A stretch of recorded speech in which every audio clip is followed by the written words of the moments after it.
Present টাইমেট big ব্ৰেকিংলৈ স্বাগতম আৰু লৈ আহিছোঁ এটা গুৰুত্বপূৰ্ণ খবৰ। টোপনিত লালকাল আৰক্ষী নাক বজাই শুই থকাৰ অৱস্থাতেই আৰক্ষীৰ বাইক আৰু মোবাইল লৈ পলাল তিনি কয়দী। গোলাঘাটত সংঘটিত হৈছে আজব ঘটনা।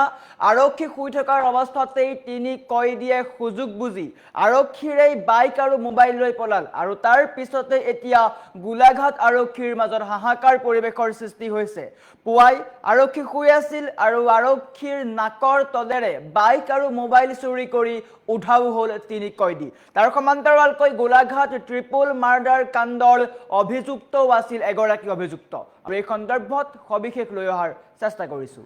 জনাই আছো ষ্টাৰ চিমেণ্ট প্ৰেজেণ্ট টাইমেট বিগ ব্ৰেকিং। টোপনিত লালকাল আৰক্ষী আৰু আৰক্ষীৰ নাকৰ তলেৰেই পলাল তিনিটাকৈ কয়দী। আৰক্ষীৰ বাইক আৰু মোবাইল লৈ পলাল তিনি কয়দী। এটা দুটা নহয়, তিনিটাকৈ কয়দী এতিয়া আৰক্ষীৰ চকুৰ সন্মুখৰ পৰাই পলাল। গোলাঘাটৰ কুশল কোঁৱৰ চিকিৎসালয়ৰ পৰা পলাল তিনি কয়দী। গোলাঘাট অসামৰিক চিকিৎসালয়ৰ পৰা তিনি কয়দী পলাইছে। আৰক্ষী শুই থকাৰ সুযোগ লৈ আৰক্ষীৰে বাইকেৰে পলায়ন কৰিলে অভিযুক্তই। পলাতক 2023 চনৰ গোলাঘাট ট্ৰিপল মাৰ্ডাৰৰ মূল অভিযুক্ত নজিমুৰ ৰহমান। নজিমুৰ ৰহমান গোলাঘাট ট্ৰিপল মাৰ্ডাৰ কাণ্ডৰ অভিযুক্ত আছিল। নজিমুৰৰ সৈতে পলাল ৰূপম কলিতা আৰু অজয় গোৱালা নামৰ আন দুই অভিযুক্ত। পলাতক কয়দীকেইজনক বিচাৰি সমগ্ৰ জিলাজুৰি এতিয়া আৰক্ষীৰ তীব্ৰ অভিযান। হাহাকাৰ লাগিছে আৰক্ষীৰ, কিয়নো আৰক্ষীৰ নাকৰ তলেৰেই পলাল তিনিটাকৈ কয়দী। টোপনিত লালকাল আৰক্ষী আৰু আৰক্ষীৰে বাইক আৰু মোবাইল লৈ উধাও হ'ল তিনি কয়দী।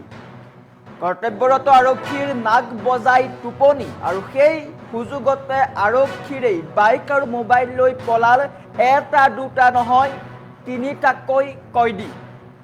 গোলাঘাটৰ শ্বহীদ কুশল কোঁৱৰ অসামৰিক চিকিৎসালয়ত সংঘটিত হৈছে এই আজব ঘটনা।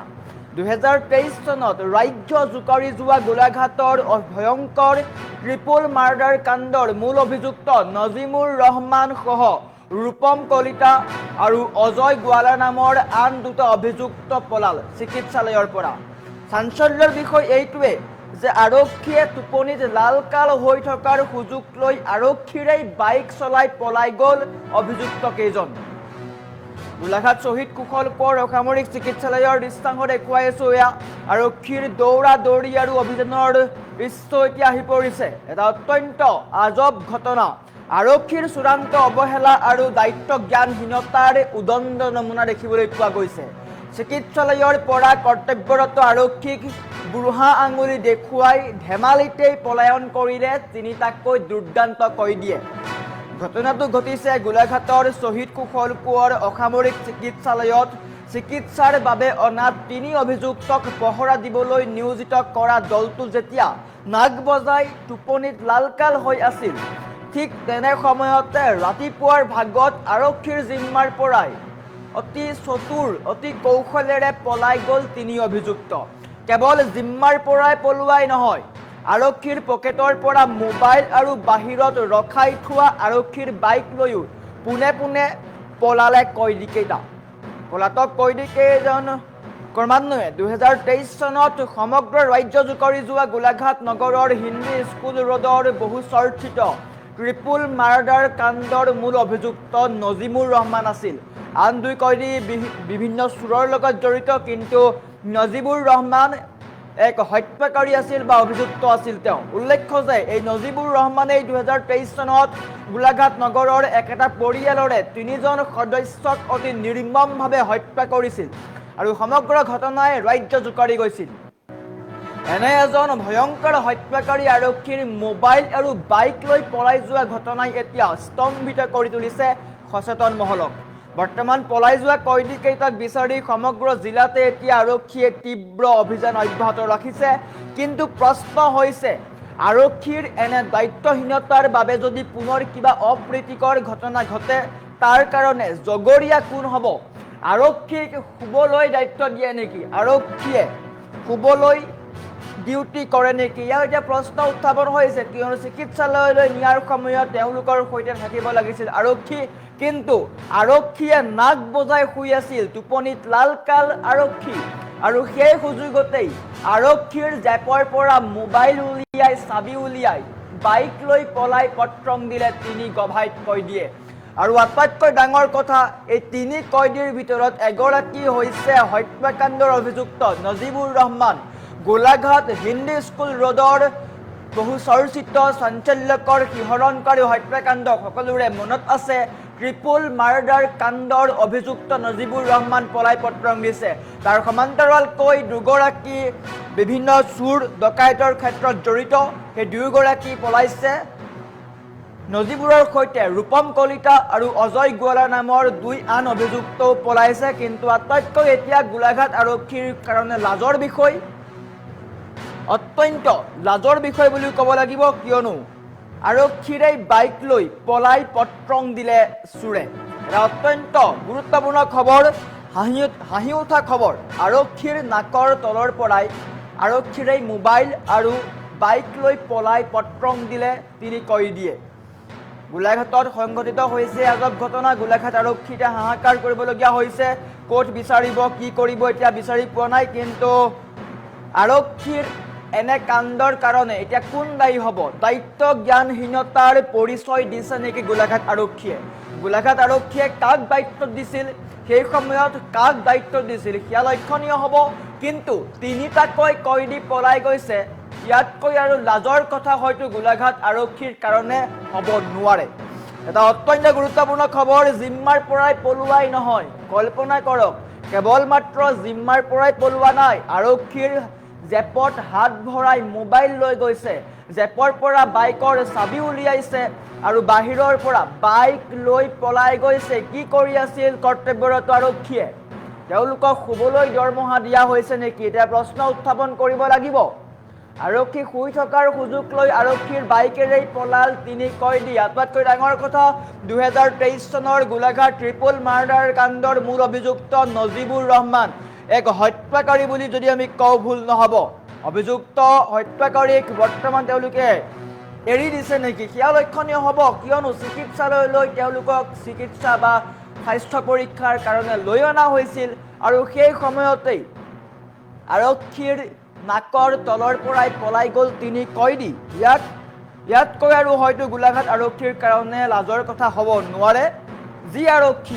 যি গোলাঘাট আৰক্ষীয়ে তিনি কয়দীক সুৰক্ষা দিব নোৱাৰে, তেন্তে সেই আৰক্ষীয়ে বা সেই গোলাঘাট আৰক্ষীয়ে কেনেকৈ গোলাঘাটবাসীক সুৰক্ষা দিব? আৰক্ষীৰ হাতৰ পৰাই তিনি কয়দী পলায়ন এতিয়া কেনেকৈ গোলাঘাট আৰক্ষীয়ে ৰাইজক সজাগ কৰিব? গোলাঘাটবাসীয়ে কেনেকৈ গোলাঘাট আৰক্ষীক সুৰক্ষিত বুলি ভাবি ল'ব? আৰক্ষীয়ে এটা প্ৰশ্ন উত্থাপন কৰিব লাগিব, কিয়নো আৰক্ষীৰ নাকৰ তলৰ পৰাই পলাই গৈছে তিনিটাকৈ কয়দী। এটা হৈছে দুৰ্ধৰ্ষ মাৰ্ডাৰ কাণ্ডৰ, ট্ৰিপল মাৰ্ডাৰ কাণ্ডৰ মূল অভিযুক্ত। কিন্তু আটাইতকৈ ডাঙৰ খবৰ, আৰক্ষীয়ে এই ক্ষেত্ৰত একো কোৱা নাই। কিন্তু গোলাঘাট আৰক্ষীৰ কাৰণে এয়া হৈছে আটাইতকৈ লজ্জিত কাণ্ড।